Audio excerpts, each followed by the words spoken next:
வேலைக்கு வந்த சித்தாளை கரெக்ட் செய்த உல்லாசம். கலற்றிவிட நினைத்ததால் ஆத்திரத்தில் மேஸ்திரி செய்த காரியம்.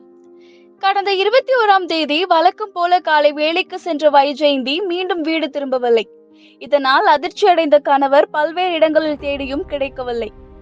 மதுரையில் காணாமல் போன பெண் கொலை செய்யப்பட்டு சடலமாக மீட்கப்பட்டுள்ள சம்பவம் தொடர்பாக அவரது கள்ளக்காதலன் உட்பட 2 பேர் கைது செய்யப்பட்டுள்ளனர்.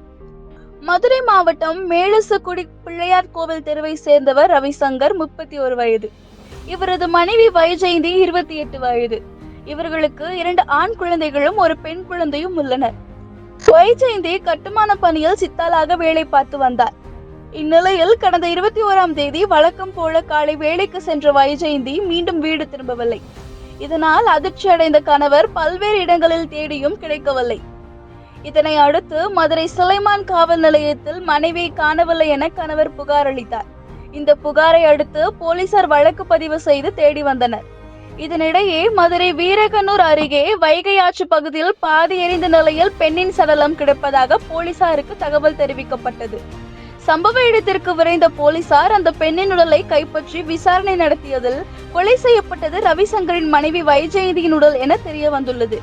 இதனை அடுத்து அவரது உடலை கைப்பற்றி பிரேத பரிசோதனைக்காக மதுரை ராஜாஜி அரசு மருத்துவமனைக்கு அனுப்பி வைத்தனர். இந்த வழக்கை கொலை வழக்காக மாற்றி போலீசார் தீவிர விசாரணை நடத்தி வந்தனர். இதில் வைஜெயந்தியின் செல்போன் எண்ணை ஆய்வு செய்த போது சந்தேகத்தின் பேரில் சிவகங்கை மாவட்டம் விஷர்பட்டணம் பகுதியை சேர்ந்த கருப்பையா, 45 வயது என்பவரை பிடித்து விசாரணை நடத்தினர். இதில் கருப்பையா தனது நண்பர் ஜெயகாந்துடன் சேர்ந்து வைஜெயந்தியை மணலூர் வைகை ஆற்றில் வைத்து கொலை செய்தது தெரிய வந்தது. இதனை அடுத்து இருவரையும் கைது செய்து போலீசார் விசாரணை மேற்கொண்டதில் பல்வேறு அதிர்ச்சி தகவல்கள் வெளியானது. இது தொடர்பாக போலீசார் கூறுகையில், கட்டுமான பணியில் கருப்பையா கொத்தனராக வேலை பார்த்து வந்ததால் அவரிடம் வைஜெயந்தி சித்தாளாக பணியாற்றி வந்தார்.